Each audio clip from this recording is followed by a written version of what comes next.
Dominicana.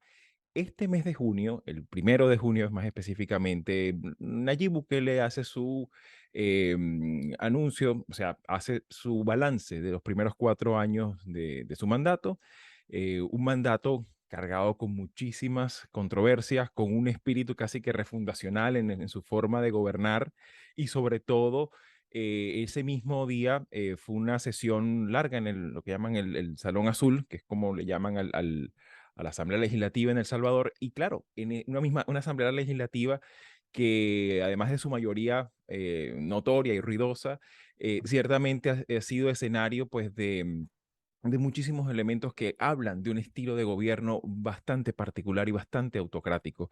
En este sentido, dentro de las cosas que dijo, se planteaba la reforma político-administrativa del Estado, una reforma que implicaría la modificación de una reducción del número de alcaldías del país, de 262 a 44, y también una reducción importante de diputados del órgano legislativo, pasando los de 84 diputados, que es cuando la cantidad que tiene actualmente, a un número de 60, lo cual por supuesto implica a menos de nueve meses de la elección, tanto presidencial como regional, que se tiene prevista para el 2024, genera una conmoción y un cambio estructural generalizado, no tan solo para el propio sistema electoral, sino también para la dinámica interna de los partidos. Está todavía en ciernes todo este tema de las primarias que celebran los partidos en El Salvador, pero además de esto,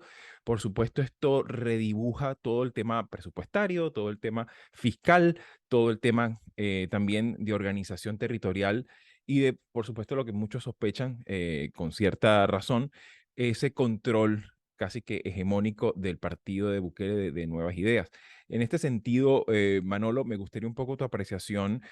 ¿Cómo examinas tú este rediseño, este redibujo del sistema político? Aparte que también incorpora el tema de la lucha contra la corrupción, una lucha contra la corrupción en la cual en el mismo hemiciclo anuncia bueno, la confiscación de bienes del propio Alfredo Cristiani, que fue expresidente de El Salvador, y que fue un proceso que no fue precisamente llevado a cabo por el sistema judicial, sino que la misma sesión parlamentaria se convirtió en el juicio sumario de, de, de este caso, ¿no? Entonces, lo cual habla también de un zarpazo al Poder Judicial. Entonces, en ese sentido, Manolo, me gustaría un poco tu valoración de cómo ves tú toda esta dinámica y en específico estos 4 años de Nayib en el poder.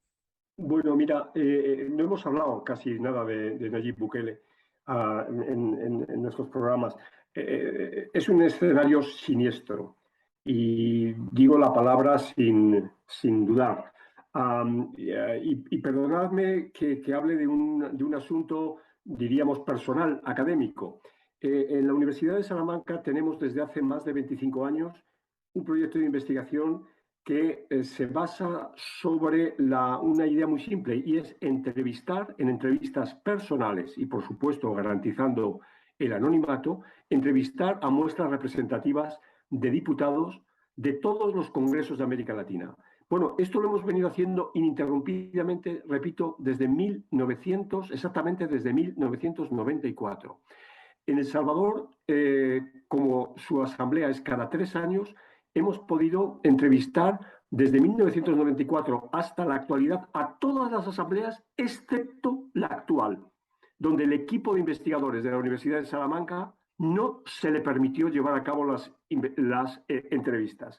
O sea, es un caso insólito que no nos ha ocurrido en Venezuela, que no nos ha ocurrido en Nicaragua, pero nos ha ocurrido en El Salvador. O sea, esto para que nos demos cuenta, Revelador. Ujú. quienes nos escuchan, de qué tipo de país estamos hablando.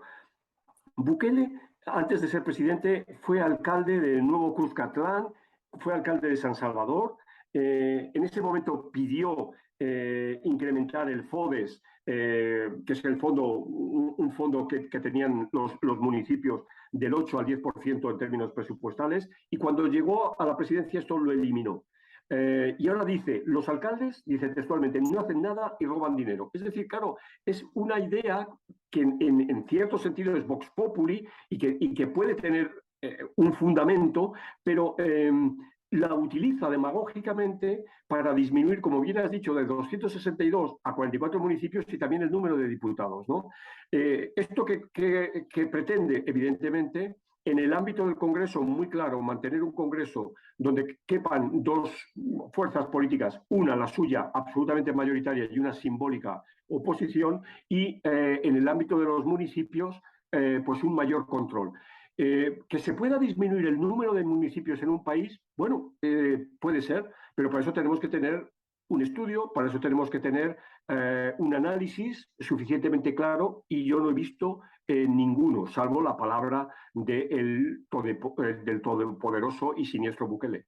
Claro, y que precisamente incluso lo que presentó como propuesta eh, tiene más preguntas que respuestas, porque incluso uno revisando al fragor de los detalles, no está el debido análisis presupuestal, Por tampoco está supuesto. el tema del rediseño de, bueno, cuál va a ser. Pues claro, en la teoría, él lo que decía, bueno, algunos municipios que no son fiscalmente muy sostenibles se van a ir adhiriendo a los que sí lo son. Pero claro, ¿cuál es el criterio? ¿No? O sea, ¿cuál es el criterio? Tanto, digamos, legal, pero también presupuestal, ¿no? Que es la parte también inquietante y sobre todo que también redibuja el porcentaje de alcaldías que pasarían a ser ahora control de Nayib Bukele, ¿no? Del partido Nuevas Ideas, mejor dicho. Pero bueno, partido y líder, en este caso, pues poco a poco se va difuminando esa frontera. Y como bien decías, Manolo, y me gustaría un poco también tu apreciación de contexto, Marisabel.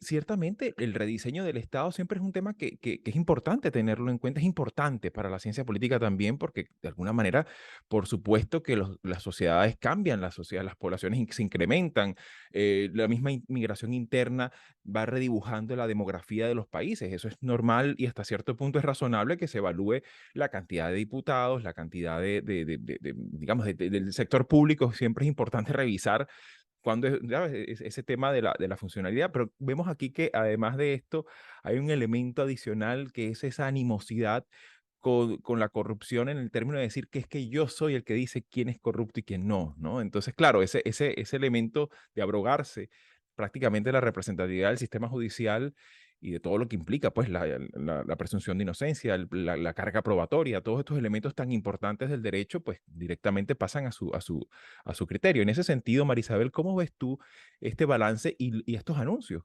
tan inquietantes en el caso de El Salvador?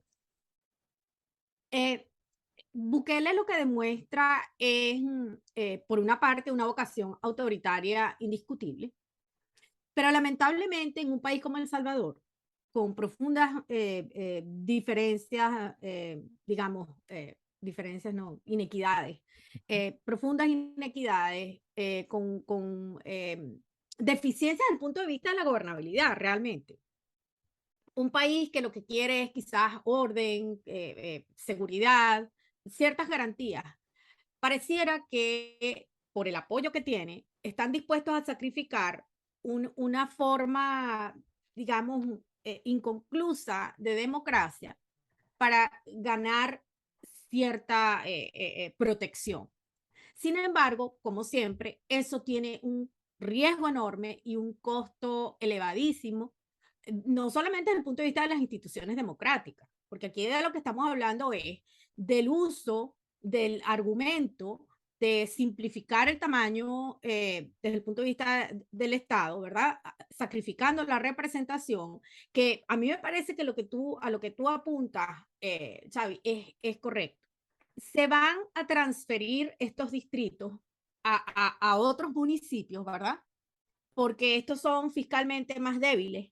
Pero entonces eso le va a imponer una carga a los otros, ¿no? Ahí es donde Claro. yo veo que está la incongruencia. Muy bueno el argumento, pero el sustento desde el punto de vista fiscal sigue siendo terrible, porque entonces le van a transferir las cargas a otros y entonces esos contribuyentes van a tener menos posibilidades de ver sus necesidades satisfechas. Entonces eso a la larga va a ser un caos, ¿no? Desde el punto de vista Claro, y eso de que no la hemos función tomado pública. en consideración la otra variable también importante, que este es el tema también de la organización territorial también del sistema judicial, ¿no? Que eso no se habla tampoco y que eso es importantísimo, sobre todo considerando el tema de la pandilla, el tema del tráfico ilegal de personas, tantos problemas que hay en el ámbito de seguridad, pero claro, que no podemos perder de vista que estamos hablando de un país que acumula 14 meses consecutivos con garantía de estar. suspendida, que es un elemento que es de verdad también bastante sórdido, ¿no? Bueno, pero es que precisamente ese es el problema. Ellos están sacrificando esos derechos, digamos, los principios fundamentales de una sociedad democrática los están sacrificando en aras de ganar un poco de protección y seguridad, que a la larga no sabemos si eso se está cumpliendo, porque uno ve las imágenes de los pandilleros y eso a lo mejor a alguien le parecerá que es muy positivo, pero es que no es nada más la violación de los derechos humanos. Ahí hay un montón de gente que no tiene nada que ver con actividades delictivas, pero porque tienen este tatuaje, porque tienen una cierta característica, caen como delincuentes. Y perdóname, permitidme añadir una cosa. Eh, Esas fotografías son realmente obscenas. Si nos Sí, damos cuenta, en la pie de foto siempre aparece Gobierno de El Salvador. Es decir, nunca han sido sacadas por Ajá. fotógrafos independientes y siempre son objeto de manipulación y por consiguiente de Así es. propaganda. claro. Así es. Además, alguien decía que es un ensalzamiento estético de la morbosidad Total, que supone esa total. violación. Claro que Claro, sí, porque es que eso va en contra de la dignidad del ser humano. Los delincuentes claro, tienen derechos humanos. Yo sé que esto es algo que mucha gente claro. rechaza, Claro, pero pero esa es la sobre todo, realidad. claro, pero sobre todo lo que hace es que también de alguna manera, pues le quita ese elemento también tan importante que es la individualización de los casos en el ámbito judicial, Exacto. ¿no? Y ese Sí. tema, digamos, se utiliza como artefacto de publicidad y propaganda y que ciertamente es la parte, digamos, como bien señala Manolo, nos habla de un talante especialmente autoritario para también Total, controlar un aspecto también total. que ya le ha metido la mano, sobre todo viniendo de un publicista, ¿no? Ujú. En ese sentido, pues por supuesto vamos a seguir en mirada semanal atentos a lo que vaya a seguir ocurriendo, porque claro, esto sí va a generar una conmoción importante, a pesar de que, claro, incluso el mismo código electoral plantea en su articulado, cosa que se modificó hace muy poco, que no se podían hacer cambios a menos de un año de la elección, pero bueno, esta asamblea hizo esa modificación para permitir precisamente este cambio y este rediseño, que bueno, todavía son más las preguntas que Ujú. las respuestas. En ese sentido, pues Bien. estaremos atentos a lo que vaya ocurriendo en El Salvador. Aquí te interesan los temas que hemos abordado, puedes ayudarnos a seguir publicando estos fragmentos, dándole like, compartiéndolos, comentando y suscribiéndote al canal. El audio de la entrevista completa lo puedes conseguir en la página latinoamerica21.com/podcast y en las principales plataformas de audio. Subimos videos nuevos todas las semanas, así que nos volveremos a ver muy pronto.